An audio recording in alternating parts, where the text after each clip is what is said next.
നക്സൽ വർഗീസിനെ വയനാടിൻ്റെ ഉൾക്കാടുകളിൽ വെച്ചിട്ട് പണ്ട് പോലീസ് വെടിവെച്ചു കൊന്നു. ആ വെടിവെച്ചു കൊന്ന പോലീസുകാരൻ അദ്ദേഹത്തിൻ്റെ ചങ്ക് പൊട്ടി ഒരു കുറ്റസമ്മതം നടത്തിയിരുന്നു. അദ്ദേഹമാണ് വർഗീസിനെ വെടിവെച്ചു കൊന്നതെന്ന്. പക്ഷെ ഈ സംഭവം ചേട്ടനുമായിട്ടൊരു ചെറിയ ബന്ധം, ഒരു ഇൻഡയറക്റ്റ് ബന്ധമുണ്ടെന്ന് ഞാൻ കേട്ടിട്ടുണ്ട്. അതിലേക്ക് ഒന്ന് നോക്കിയാലോ? ആ ഇഷ്യൂ നമുക്കൊന്ന് ഡിസ്കസ് ചെയ്താലോ? അതെ, ഇത് ഒരു ഇൻഡയറക്റ്റ് ബന്ധം തന്നെയാണ്. അതായത് 1998 ആണ് ഈ പി രാമചന്ദ്രൻ നായർ എന്ന് പറയുന്ന പോലീസുകാരൻ ഒരു സീരിയൽ കണ്ടതിന് ശേഷം വളരെയധികം കുറ്റബോധം തോന്നിയിട്ട് അദ്ദേഹം ആണ് ഇത് വെളിയിൽ പറയുന്നത്. ഒരു ദൂരദർശൻ്റെ അവസ്ഥാന്തരം എന്ന് പറയുന്ന ഒരു സീരിയൽ. അതെ. അപ്പൊ ആ സീരിയലിന് കാരണഭൂതരായതിൽ ഒരാളാണ് ഞാൻ. കാരണം 1970 ഈ ഫെബ്രുവരി 18 വർഗീസ് എന്ന് പറയുന്ന സഖാവ് വർഗീസ് എന്ന് വിളിച്ചുകൊണ്ടിരുന്ന നക്സൽ വർഗീസിനെ പോലീസ് ഒരു ഏറ്റുമുട്ടലിലൂടെ കൊന്നു എന്നുള്ളതായിരുന്നു അന്ന് പ്രചരിച്ചിരുന്നത്. അതെ. പക്ഷേ ഈ അവസ്ഥാന്തരം എന്ന് പറയുന്ന സീരിയല് 1970 ഈ യുവജനങ്ങൾ പലരും ഈ നക്സൽ ചായ്വുകളും അങ്ങനെയൊക്കെയുള്ള ഒരു സാമൂഹികമായിട്ട് യൂണിവേഴ്സിറ്റികളിൽ നിന്നും മറ്റുമൊക്കെ ആൾക്കാര് ഇങ്ങനെ ഇറങ്ങി പുറപ്പെടുന്ന ഒരു കാലഘട്ടം. ആ കാലഘട്ടത്തെ ഇതാക്കിക്കൊണ്ട് കഥയാക്കിക്കൊണ്ട് എൻ്റെ ഒരു സുഹൃത്ത് ശ്രീ CV പ്രേംകുമാർ എന്ന ഒരാൾ എഴുതി തിരക്കഥ, സംവിധാനം, സംഭാഷണം, ഇങ്ങേയറ്റം പ്രൊഡക്ഷൻ വരെയും അദ്ദേഹത്തിൻ്റെ നേതൃത്വത്തിലാണ് നടന്നത്. അതിനൊക്കെ കാരണഭൂതനാകാനും ഒരു അവസരം എനിക്കുണ്ടായി. കാരണം എനിക്കും നല്ല സാമൂഹ്യ ബന്ധമുള്ള ഒരു സബ്ജക്റ്റ് നല്ലൊരു കഥയായി വരണമെന്നും ദൂരദർശനിൽ അത് ഇത് പ്രദർശിപ്പിക്കണം എന്നുമൊക്കെയുള്ള ഒരു ആഗ്രഹം ഉണ്ടായിരുന്നു. അതിന് കാരണഭൂതനായി വന്നത് അന്ന് RS ഉണ്ണി എന്ന് പറയുന്ന ഒരു ദൂരദർശൻ ഡയറക്ടർ. അദ്ദേഹമാണ് ഈ സബ്ജക്റ്റ് കണ്ട് ഇതിൻ്റെ മനോഹാരിതയും ഇതിൻ്റെ ആ സീരിയസ്നെസ്സും എല്ലാം കണ്ടുകൊണ്ട് അദ്ദേഹം ഇതിൻ്റെ അപ്രൂവൽ തരികയും ഈ സീരിയലായി വരാൻ വേണ്ടിയിട്ട് അതിനെ സാമ്പത്തികമായിട്ടുള്ള സ്പോൺസേഴ്സിനെ എല്ലാം ഇടപാട് ചെയ്തു തന്നത് ശ്രീ RS ഉണ്ണി അദ്ദേഹമാണ്. അദ്ദേഹത്തോട് ഇതിന് വലിയ കടപ്പാടുണ്ട്. ഈ സീരിയല് ഇതിൻ്റെ അകത്ത് സഖാവ് വർഗീസിൻ്റെ, അതായത് നക്സൽ വർഗീസിൻ്റെ റോള് അന്ന് ഈ സീരിയലിൽ ചെയ്തിരുന്നത് MG ശശി എന്ന് പറയുന്ന ആളായിരുന്നു. അദ്ദേഹം പിൽക്കാലത്ത് നമ്മുടെ കേരള ഗവൺമെന്റിന്റെ 5 അവാർഡുകൾ വരെ കിട്ടിയ ഒരു സിനിമയുടെ സംവിധായകൻ കൂടിയാണ് ഇദ്ദേഹം. ഇന്ന് വളരെ പ്രശസ്തനാണ് ശ്രീ MG ശശി. അന്ന് ആ സീരിയലിൽ ഞങ്ങളിങ്ങനെ തിരുവനന്തപുരത്ത് തന്നെ ഉള്ള ഒരു കൂട്ടം നല്ല ഒരാൾക്കാരെ ആത്മാർത്ഥമായിട്ട് ഇതിനു വേണ്ടിയിട്ട് ശ്രമിക്കാൻ വേണ്ടിയിട്ട് ഇവിടെ ഉണ്ടായിരുന്ന പ്രൊഫസർ മുരളി, അലൻസീർ, പിന്നെ സിത്താര ബാലകൃഷ്ണൻ, പിന്നെ ഷംസ് മണക്കാട്, RS പ്രദീപ്, ഇങ്ങനെയുള്ള പ്രദീപ്, കുറെ അധികം ആൾക്കാർ ഒരു ചെറുപ്പക്കാരുടെ നിലയെ തന്നെ സംഘടിപ്പിച്ചുകൊണ്ടാണ് ഞങ്ങൾ ഈ സീരിയലിന് മുന്നിട്ടിറങ്ങുന്നത്. അതിൽ പിന്നെ 2 കാലഘട്ടങ്ങളുടെ വേഷം ചെയ്ത് ഞാനാണ് അതിലെ സെൻട്രൽ ക്യാരക്ടർ ചെയ്തിരുന്നത്. 2 നായികമാരുടെ നായകനായിട്ട്, അതായത് തൊപ്പിപ്പാള സമരം നയിച്ച സമരനായകനായിട്ട് യുവത്വത്തിനും ഒരു ചായക്കട നടത്തിക്കൊണ്ടിരുന്ന, അവസാനം ജയിലിൽ നിന്ന് തിരിച്ചു വന്ന ഒരു ചായക്കടക്കാരൻ്റെ വേഷം, രാമേട്ടൻ എന്ന് പറയുന്നൊരു വേഷം ആണ് അതിനെ പ്രധാന ക്യാരക്ടറായിട്ട് ചെയ്തിരുന്നത്. ആ സീരിയല് ഞങ്ങൾ വയനാട് തിരുനെല്ലിക്കാടുകളിലും കബനി നദിയുടെ പ്രദേശങ്ങളിലും, അതായത് ഈ നക്സൽ വർഗീസിനെ വെടിവെച്ച് കൊന്ന അതേ സ്ഥലത്ത് തന്നെ വെച്ചിട്ടൊക്കെയാണ് ഞങ്ങൾ ഷൂട്ടിംഗ് ചെയ്തത്. അത് ഏതാണ്ട് 40 ദിവസം കൊണ്ടാണ് 13 എപ്പിസോഡ് ഷൂട്ട് ചെയ്തത്. അത് മനോഹരമായ ഒരു സിനിമ തന്നെ എന്ന് പറയായിരുന്നു. PU ഗോപിനാഥ് എന്ന് പറഞ്ഞിരുന്ന ഒന്നാന്തരം ഒരു ക്യാമറാമാനാണ് അന്ന് ക്യാമറ ചെയ്തിരുന്നത്. അസ്ഥികൾ പൂക്കുന്നു എന്ന് പറയുന്ന സിനിമയ്ക്ക് അവാർഡ് വരെയും കിട്ടിയതാണ്. P. ശ്രീകുമാർ അവറുകൾ പ്രൊഡ്യൂസ് ചെയ്ത സിനിമയാണ്. അതിൻ്റെ ക്യാമറ കൈകാര്യം ചെയ്യുന്ന ആളാണ് ഈ PU ഗോപിനാഥ്. അദ്ദേഹം ഇന്നില്ല. അതിൽ ഈ സീരിയലിൽ മാളയ രവീന്ദ്രൻ, അസീസ്, പിന്നെ അങ്ങനെ തുടങ്ങിയ വളരെ പ്രഗത്ഭരായിട്ടുള്ള നടന്മാരും ഉണ്ടായിരുന്നു. ഇപ്പോൾ ഈ കഥ ഈ വയനാടൻ കാടുകളിലെ ആദിവാസികളുടെ കുടിലുകളിലും ഒക്കെ വെച്ചായിരുന്നു ഈ സീരിയലിൻ്റെ ഷൂട്ടിംഗ് നടന്നുകൊണ്ടിരുന്നത്. ഇത് അന്ന് ദൂരദർശനിൽ ഈ കൊലപാതകം അങ്ങനെയുള്ള കാര്യങ്ങളൊന്നും കാണിക്കാൻ പാടില്ലായിരുന്നു. അപ്പം അതിനു വേണ്ടിയിട്ട് ഈ ഡയറക്ടർ ചെയ്തത് വള്ളിയൂർ പൂരം എന്ന് പറയുന്ന ഒരു പൂരം അവിടെ നടക്കും. ഈ ആദിവാസികളുടെ ഒരു ക്ഷേത്രത്തിൽ ഉള്ളതാണ് വള്ളിയൂർ പൂരം. വളരെ ഫേമസ് ആണ്, ഇന്നും വളരെ ഫേമസ് ആണ് വള്ളിയൂർ പൂരം. ഈ വള്ളിയൂർ പൂരത്തിൻ്റെ ഒരു ഉത്സവം, കൊടിനാട്ട് കർമ്മം മുതൽ, കൊടി കൊണ്ടുവരുന്നത് മുതൽ, കൊടിമരം കൊണ്ടുവരുന്നത് മുതലുള്ള എല്ലാ കാര്യങ്ങളും അവിടെ ഷൂട്ട് ചെയ്ത് അവസാന ദിവസത്തെ ഉത്സവത്തിൽ ഈ കൊലപാതകം നടത്തുന്നത് അന്ന് ഒരു ഇതുണ്ടല്ലോ, തെയ്യം, 2 തെയ്യങ്ങളെ കാണിച്ചുകൊണ്ട് ഒരു തെയ്യം മറ്റേ ഒരു ദൈവത്തിനെ വേട്ടയാടുന്ന ആ ഒരു രീതിയിലാണ് ആ കൊലപാതകം അവതരിപ്പിച്ചത്. വളരെ മനോഹരമായിട്ടും വളരെ ഹൃദയസ്പൃക്കായിട്ട് ചെയ്ത ഒരു സീരിയലായിരുന്നു. ആ സീരിയല് 1997 ഞങ്ങൾ ഷൂട്ട് ചെയ്തത്. അതിനുശേഷം 1998 ആണ് ഇത് ദൂരദർശൻ DD4 പ്രക്ഷേപണം ചെയ്തത്. ആ സീരിയല് കണ്ടുകൊണ്ടിരുന്ന ഒരാളായിരുന്നു ഈ പോലീസുകാരനായിട്ടുള്ള P. രാമചന്ദ്രൻ നായർ എന്ന് പറയുന്ന പോലീസ് കോൺസ്റ്റബിൾ.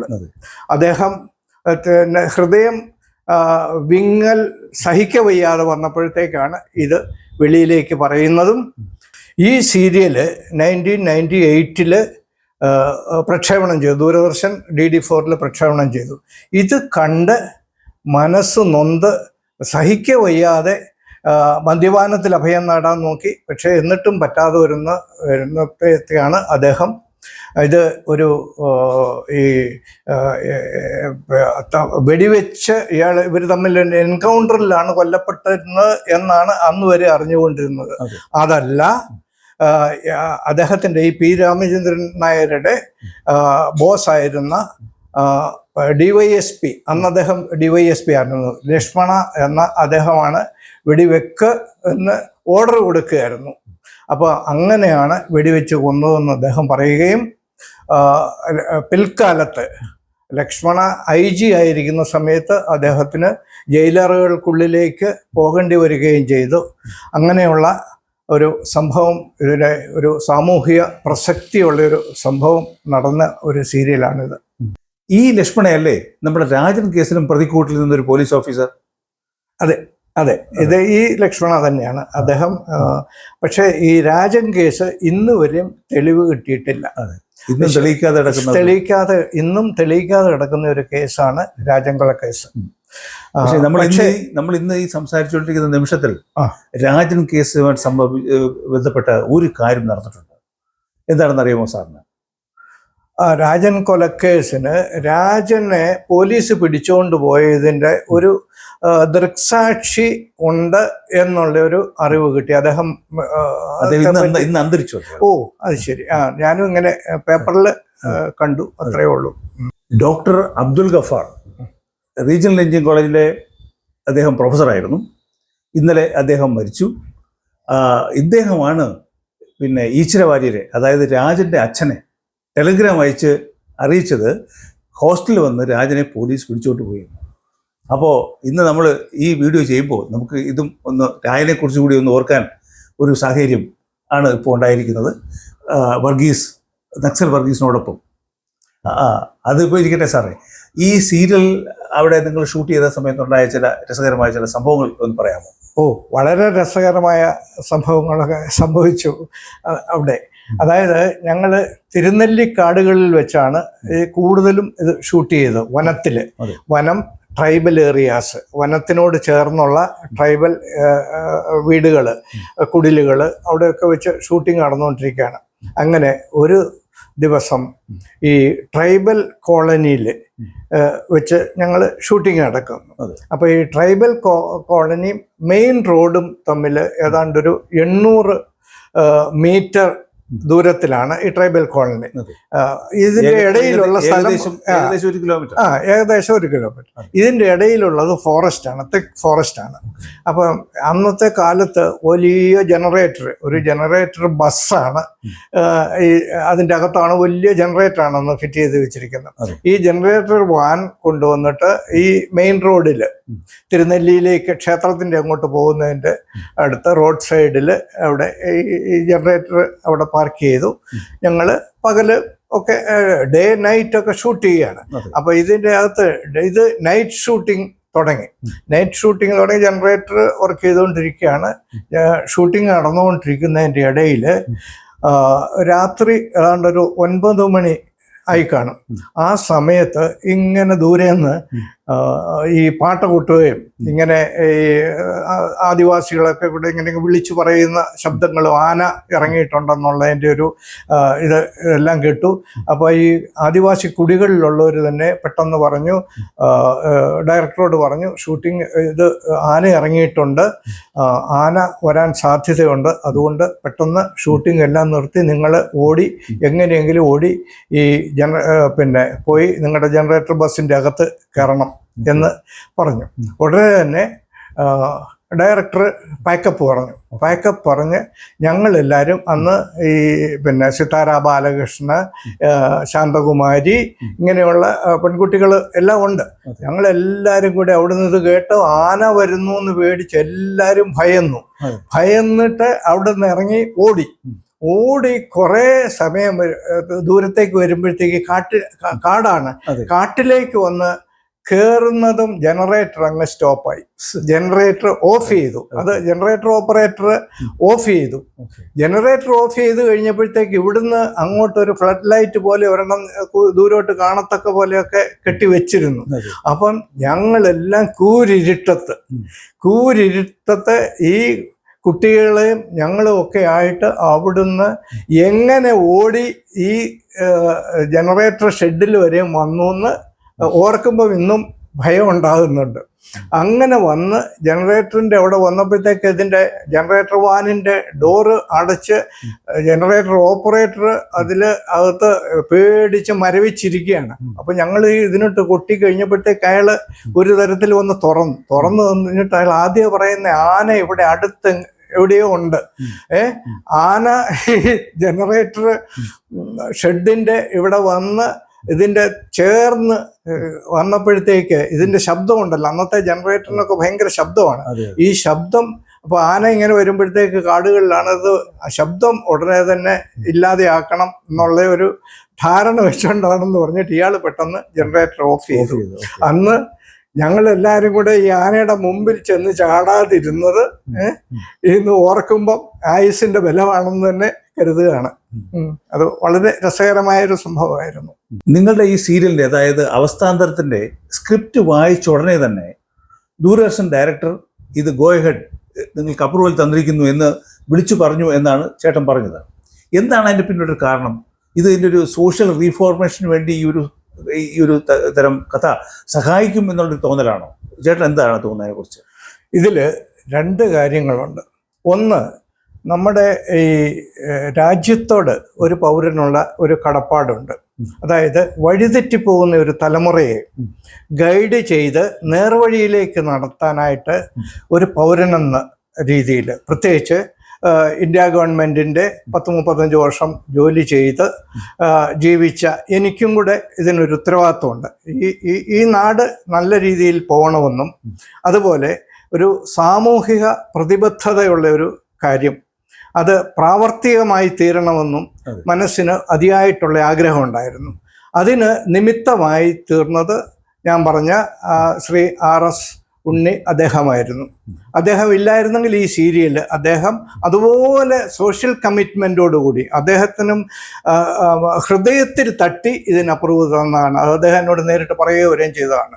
അങ്ങനെയാണ് ഇത് ചെയ്യാൻ കാര്യം. അപ്പോൾ ഇതിൻ്റെ അകത്തെ ഇത് ഒന്ന് പ്രധാനമായിട്ട് ഒരു യുവതലമുറ അന്ന് കോളേജുകളിൽ നിന്നും ക്യാമ്പസുകളിൽ നിന്നും മറ്റുമൊക്കെ ഇങ്ങനെ ഒരു ഈ നക്സൽ ആക്ടിവിസത്തിലേക്ക് ചാടിക്കൊണ്ടിരിക്കുന്ന ഒരു സമയമാണ്.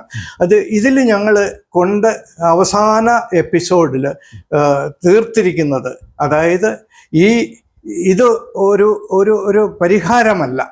വയലൻസ് അല്ലെങ്കിൽ വയലൻസിൽ കൂടെ ഒരു കാര്യം നേടുക എന്നുള്ളത് നമ്മുടെ രാജ്യത്ത് അത് നടപ്പാകുന്ന ഒരു കാര്യമല്ല. നമ്മൾ നല്ല രീതിയിൽ നമ്മൾ സ്വതന്ത്ര ഇന്ത്യയിൽ നമ്മൾക്ക് സാമൂഹ്യമായ പുരോഗമനത്തിന് ഉന്നം വെച്ചുകൊണ്ട് നല്ല പൗരന്മാരായിട്ട് വളർച്ചയുണ്ടാകണം എന്നുള്ള ഒരു ചിന്താഗതി ഉണ്ടായിരുന്നു. അത് എനിക്കും ഈ സീരിയല് വളരെയധികം ഇത് വായിച്ചപ്പോൾ തന്നെ വളരെയധികം മനസ്സിൽ തട്ടിയതാണ്.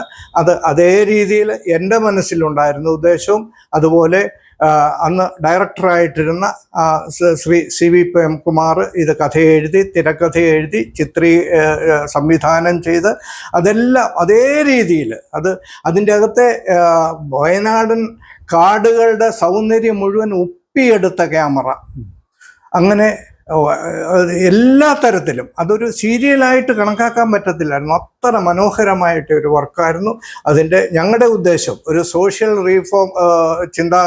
റീഫോർമേഷൻ, അതായത് ഈ തൊപ്പിപ്പാള സമരവും മറ്റോടെ ചിത്രീകരിക്കാൻ കാരണം അതാണ്. തൊപ്പിപ്പാള സമരം 19-ാം നൂറ്റാണ്ടിൽ ഉണ്ടായിരുന്ന സാമൂഹ്യ രീതികൾക്ക് ഒരു ഉന്നമനത്തിന് വേണ്ടിയിട്ടുള്ളതാണ് തൊപ്പിപ്പാള സമരം നടന്നത്. അതൊക്കെ ഞങ്ങൾ ഇതിൻ്റെ അകത്ത് ചിത്രീകരിച്ചു. ഇതെല്ലാം ഞങ്ങളുടെ ഉദ്ദേശം സാമൂഹ്യ ഉന്നമനം, സാമൂഹ്യ പുരോഗതിക്ക് വേണ്ടിയിട്ട് ഒരു കലാകാരനും കലയും സാഹിത്യവും എല്ലാം നമ്മുടെ നാടിൻ്റെ നന്മയ്ക്ക് വേണ്ടിയിട്ട്, നമ്മുടെ സൊസൈറ്റിയുടെ നന്മയ്ക്ക് വേണ്ടിയിട്ട് ആയിരിക്കണമെന്നുള്ളതാണ് എൻ്റെ ആഗ്രഹം. അതിൻ്റെ രീതിയിലാണ് ഇന്നും ഞാൻ പ്രവർത്തിച്ചുകൊണ്ടിരിക്കുന്നത്. ഇത്രയും അനുഭവങ്ങൾ നമ്മളോടൊപ്പം പങ്കുവച്ച ചേട്ടന് എൻ്റെ നന്ദി, നമസ്കാരം.